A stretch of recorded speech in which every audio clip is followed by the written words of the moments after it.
এমন গভীর বিষয়ে ভাববার সময় তো নেই। বাড়ি গেলে স্ত্রীর কাছে জবাব দিতে হয়।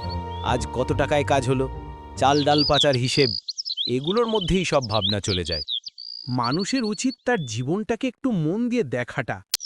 সব কিছুকে ঠান্ডা মাথায় বুঝলে ভালো হয়। তুমি যারা চাষবাস করো, ওরা হয়তো এর মর্ম জানে না। হ্যাঁ, তোমার মতো স্বাবলম্বী হওয়া যদি আমার ভাগ্য থাকতো, বিয়েতে বেঁধে থাকা না থাকলে হয়তো সহজে সুখে থাকতাম। আজ মনে কেমন একটা কথা এসে গেল। কি কথা? রবিন, সন্ধ্যায় গ্রামে একজন অতিথি আসবে। অতিথি? এখানে? কি ব্যাপার? আছেই, অপেক্ষা করো, দেখবে সন্ধ্যায় মজা হবে। আচ্ছা রবিন, আজ গ্রামের বাতাসটাই ভিন্ন লাগছে না? কিছু একটা আলাদা বসে আছে মনে। আলাদা কি হবে বলো? একই হিসাবে কষ্ট, একই রোজগার। আমরা তো সেই একই গরিব চাষী জীবনটা যাই। বাচ্চাগুলো মাঠে কত মজা করে খেলছে। সন্ধ্যায় রোদ আলোতে তাদের খেলায় চোখ গেলে আমারও ছোটবেলার স্মৃতি জাগে, বুঝলি তো? আমাদের সেই ফুস্যদান নেই। যদি সময় থাকতো আমারও মন হতো, কিন্তু ছোটবেলাটা কেন যেন মনে ভালো লাগে, আজকার চেয়ে বেশি। তুমি অনেক গভীরে ঢুকো জীবন নিয়ে। অপ্রয়োজন মনে করে বেশি ভাবো না। চিন্তা বেশি করলে মজাও চলে যায়। সবাই এসে দেখো, শহর থেকে পড়াশোনা শেষ করে গেলে ফিরে এসেছে রিমা বোন।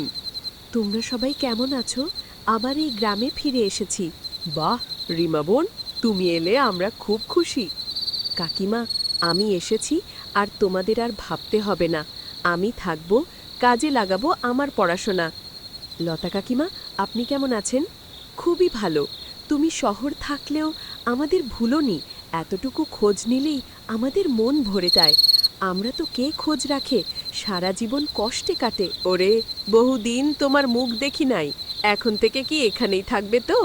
এবার থেকে আমি থাকব, পড়াশোনা করেছি, কাজ করব, গ্রামের জন্য কিছু করব। ঠিক বলেছিস, এখন তো গ্রামের শিক্ষিত লোক কমই আছে। তোমরা যদি ফিরে না আসো, কে দেখবে এই গ্রামকে? তাই তো আমি এসেছি, দূর থেকে এসেছি, পরে কথা হবে। তোমার সঙ্গে আমার কথা আছে। এ রাতের বেলা আবার কি কথা বলবে তুমি? ও মেয়ে বাড়িতে এসছে, তুমি একটু বদলে যাও। আমি কি বদলাবো? আমি তো কিছুই খারাপ করছি না। কি দোষে আমাকে বদলাতে বলছো? দোষ, তাই না? জনি জবরদস্তি করা, লোকের অধিকার কেড়ে নেওয়া, এই সব কাজ বন্ধ করো। দিনের পর দিন এসব চললে মেয়ের সামনে সত্য বেরিয়ে আসবে।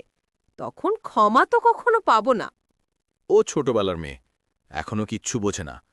ওর সঙ্গে আমার টাকা আছে। ও কি এসব ছোটখাটো বিষয় তেমন খেয়াল রাখে? যদি তুমি এমনই ভাবো, তাহলে তুমি তোমার মেয়েকে চিনোই না। ও গ্রামের জন্য কাজ করতে চায়, মানুষের জন্য দয়া আছে ওর অন্তরে। চুপ কর, বেশি কথা বলো নে। আমি যা করব করবই। এখন শান্তিতে ঘুমাও। কি হয়েছে সজল? এত ব্যথা নিয়ে বসে আছো কেন? তোমাদের মতো ছেলেরা তো দৌড়ে মাঠে ঘুরতে হয়। তুমি আমার কষ্ট বুঝবে না কাকা। সবাই বলে দিনু কাকা পাগল, কিছু জানে না। আমি জানি, সব কিছু দেখি, বুঝি, ফিউচার কিছুটা আনুমানও করতে পারি। সত্যি কি কি হবে বলে বোঝো? ওই নতুন অতিথিটা, তার কারণে গ্রামে অনেক বদল আসবে। পুরনো অনেক নিয়ম ভেঙে যাবে, যা ভাঙা দরকার ছিল। কেমন করে? সব আমি বলে দিই না, নিজে দেখলে বুঝবে। কাউকে ভুল বোঝা না পাবার কষ্ট আমিও জানি, আর কাউকে বোঝাতে পারারও কষ্ট।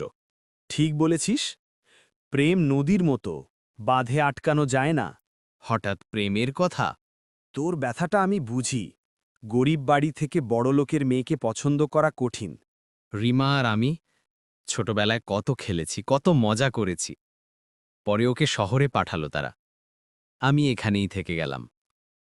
আজকেও ফিরে এসেছে, কিন্তু সামনে দাঁড়ানোর সাহস নেই আমার। মানুষের জন্য কাজ কর, মানুষের জন্য লড়তে পারলে হয়তো পথ খুলে যাবে, তবেই ওকে পাবি।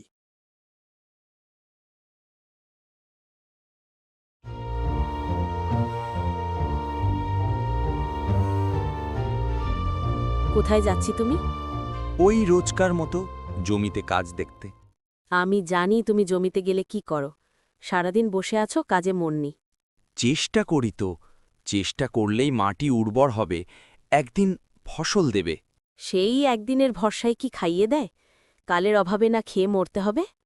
আমি কি করি, চেষ্টা করেছি সব সময়।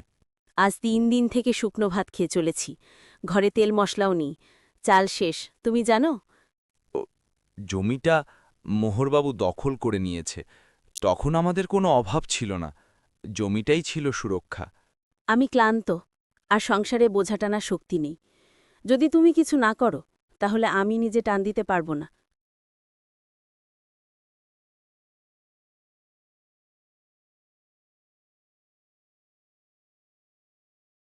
রবিন কাকা, দাঁড়াও, তোমার সঙ্গে আমার কথা আছে। আমার সঙ্গে আর কি কথা থাকবে?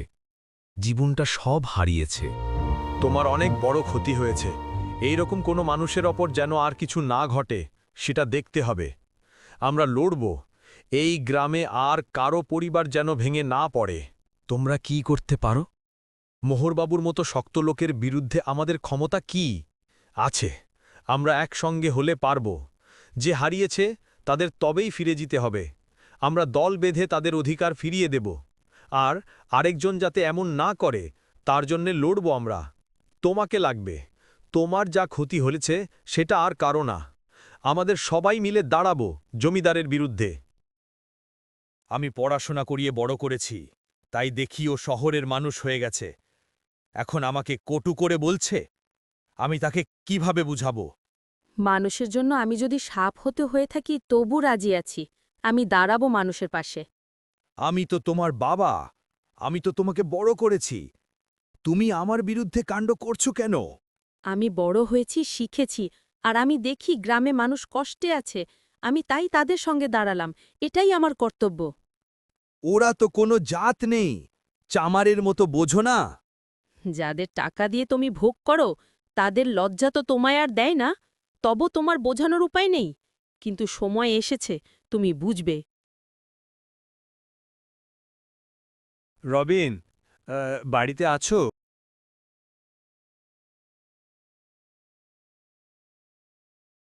কি হয়েছে কাকা, তোমরা হঠাৎ আমার বাড়িতে? শোন, রবিন জমিদার আমাদেরকে দুর্বল পেয়ে যেটা মাথায় আসছে সেটাই করছে। আমাদের জমি জমা দখল করে রেখেছে। হ্যাঁ, আমার জমিতে চাষ করতে পারি না। এখন কি করব কাকা? এখন জমিদারের বাড়িতে যাব আমরা, সবাই মিলে যাই। শুনেছি তার মেয়ে নাকি গ্রামে ফিরে এসেছে। তার মেয়ে নাকি অনেক ভালো। আমরা সবাই মিলে বাড়িতে যাই, যেই একটা সমাধান করতে হবে। ঠিক আছে, চলো, এখনই চলো।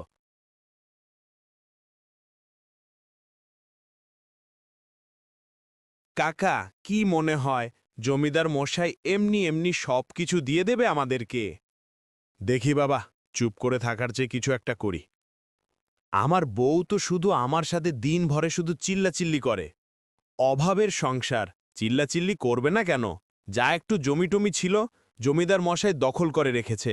অর্ধেক জমি, বাকি অর্ধেক দিয়ে কি ফসল করে পেট চালাবো, নাকি দেনা শোধ করব? তাই তো যাচ্ছি রে বাপু। জমিদারের মেয়ের সাথে আমার কথা হয়েছে, আমাদের কাছকে যেতে বলেছে। দেখি যে কি করে। শোন বাবা, আমি গ্রামের লোকজনকে আমাদের বাড়িতে আসতে বলছি। কেন আসতে বলছিস ওদেরকে? ওদের জমি ফেরত দেওয়ার জন্য। আমি ওই জমি ফেরত দিব না। কেন দিবা না তুমি বাবা?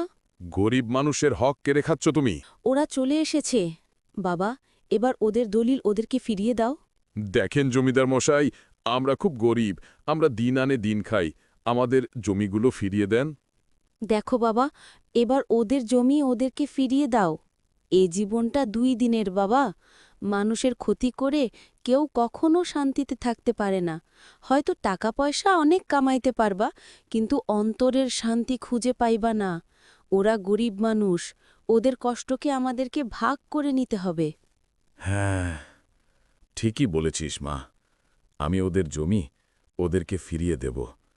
বিজয়, হৃদয়, জসিম, আমাকে ক্ষমা করে দিও তোমরা। আমি আমার ভুল বুঝতে পেরেছি। আজ আমার মেয়ে আমার চোখ খুলে দিয়েছে। বাবা, আমি তাদের জমি যে যতটুকু পায়, আমি তাদেরকে হিসেব করে বুঝিয়ে দিব। আচ্ছা, ঠিক আছে মা, তাদের জমি তাদেরকে বুঝিয়ে দিও। আর আমার সম্পত্তি সব তুমি দেখে শুনে রাখবে। আজকে থেকে আর সৎভাবে বেঁচে থাকব আমরা।